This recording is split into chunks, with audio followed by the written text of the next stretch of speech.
Bienvenidos a todos. En este ejercicio nos piden completar la tabla. Bueno, pues para ello lo primero que vamos a hacer es pasar los datos del circuito a la tabla.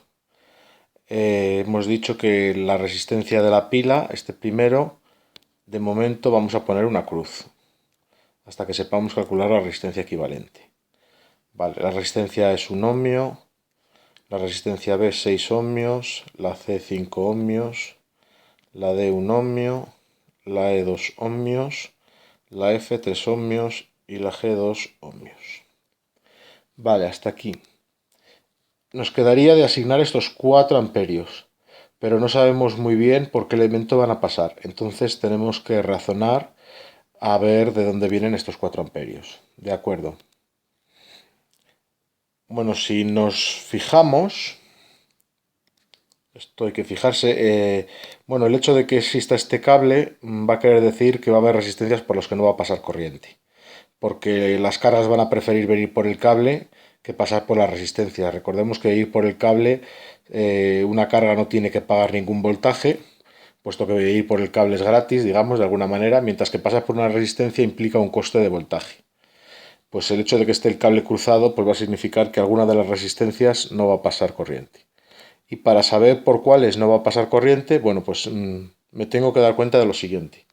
Si me fijo en este nodo y en este nodo, bueno, pues veo que los dos están conectados por cable únicamente. Y eso quiere decir que el voltaje entre esos dos puntos es cero.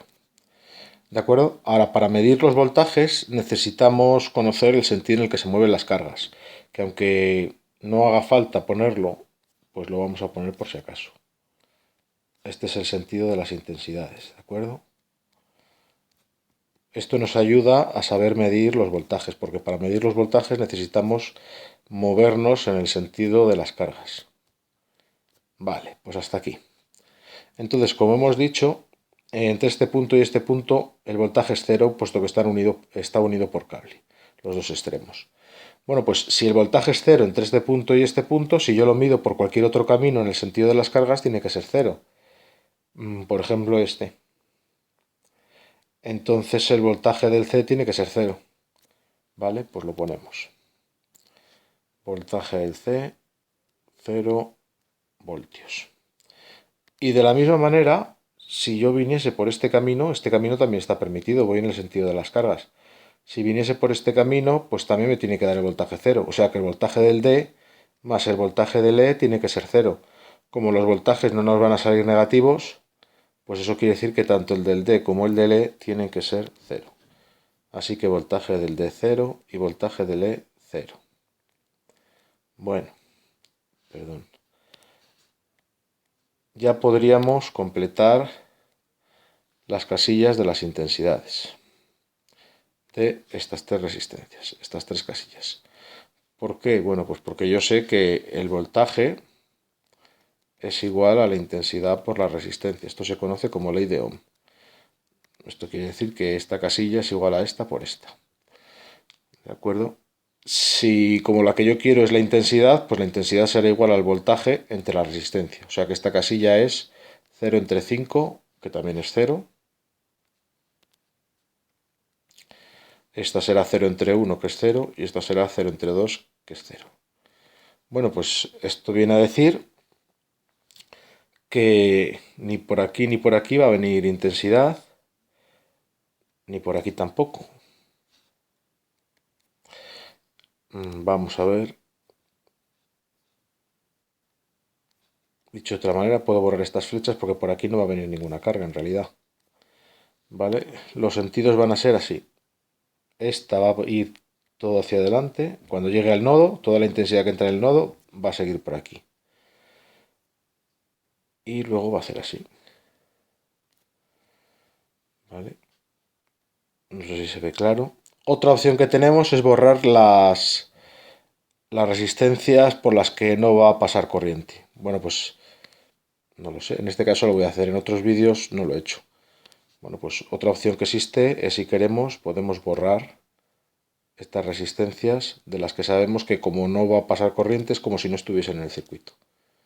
¿De acuerdo? Bueno, pues este lo voy a hacer así, borrándolas.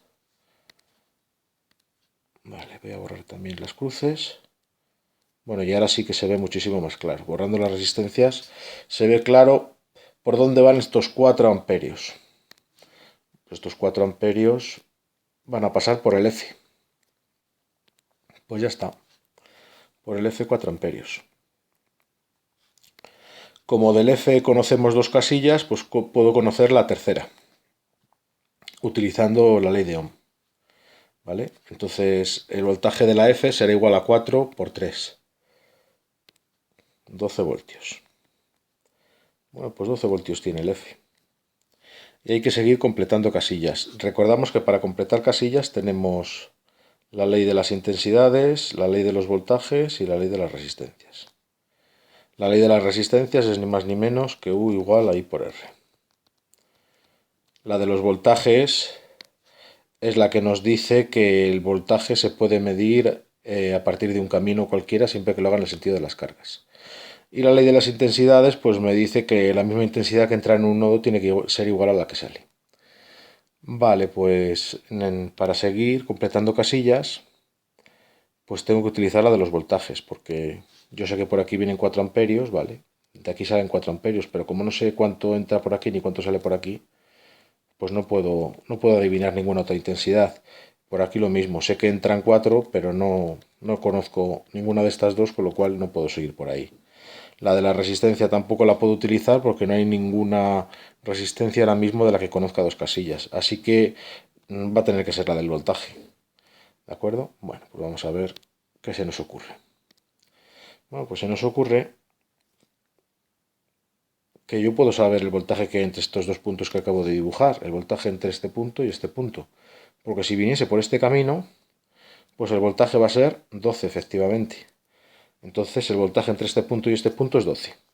Si viniese por otro camino permitido, tiene que seguir saliendo 12. Bueno, pues este camino. Por tanto, el voltaje del B tiene que ser de 12 voltios. Lo escribo aquí y lo escribo en la casilla del B. 12 voltios. Fijaos que yo no podría coger este camino para medir el voltaje, no me saldría 12. Aparte de que desconozco, pero este camino no es permitido para medir el voltaje. O sea, el voltaje entre este punto y este punto se puede medir de dos maneras. Por aquí o por aquí. O bien, entre este punto y este punto, este más este, tiene que ser el voltaje de la pila. Pero como desconozco el voltaje de la pila, pues por ahí no podemos seguir. Siguiente casilla que vamos a calcular. La intensidad del B. Como sabemos, la intensidad es el voltaje entre la resistencia. Por tanto, 2 amperios. Voy a dibujar la intensidad. 2 amperios. Y vuelvo a escribir los 4 amperios que venían por aquí. Estos 4 amperios que vienen por aquí, por esta rama. Vale, pues tenemos que seguir utilizando o bien la propiedad de la intensidad, o bien la del voltaje, o bien la de la resistencia. Bueno, pues parece que le va a tocar el turno a la de la intensidad. Pues la del voltaje la acabamos de utilizar, ya no se puede. La de la resistencia la acabamos de utilizar también y necesitamos de una resistencia conocer dos casillas. Así que vamos a por esta. Bueno, pues si nos fijamos en este nodo, salen 2 y salen 4 amperios. Pues en total están saliendo 6. Si están saliendo 6, tienen que estar entrando 6. Por tanto, por aquí 6. ¿Vale? Sencillo. ¿Y por dónde van a ir estos 6? Bueno, pues como dice la primera ley de Kirchhoff, que es la ley de las intensidades, todos los elementos de la misma rama tienen la misma intensidad. O sea, estos 6 son los que han salido de la pila y han pasado por el A. Pero son los 6 que tienen que regresar a la pila pasando antes por el G. O sea que van a tener que ser 6 estos 3. Por tanto, 6 amperios el A, 6 amperios la pila, 6 amperios el A, 6 amperios el G. Siguientes casillas que voy a calcular, el voltaje del A y el voltaje del G, puesto que conozco dos casillas de cada una, puedo conocer la que me falta. Vale, pues el voltaje del A es 6 por 1, 6 voltios, el voltaje del G 6 por 2, 12 voltios. La última casilla que me queda es el voltaje de la pila. Bueno, pues el voltaje de la pila es el voltaje entre estos dos puntos. Voy a marcarlos. El voltaje entre este punto y este punto. Vale. Voy a poner aquí el voltaje de la, que le acabamos de escribir en la tabla, eran 6 voltios, y el de G, que eran 12 voltios, para verlo más claro. Bueno, pues el voltaje de la pila, que es el voltaje entre estos dos puntos, es igual al voltaje entre un camino en el que se muevan las cargas para ir de este punto a este punto. Por ejemplo, este. Si yo eligiera este camino, pues sería válido. ¿De acuerdo? Vale, pues ¿qué voltajes me voy a encontrar? 6 más 12 más 12. 12 y 12, 24. 24 y 6, 30. Pues 30 voltios tiene la pila.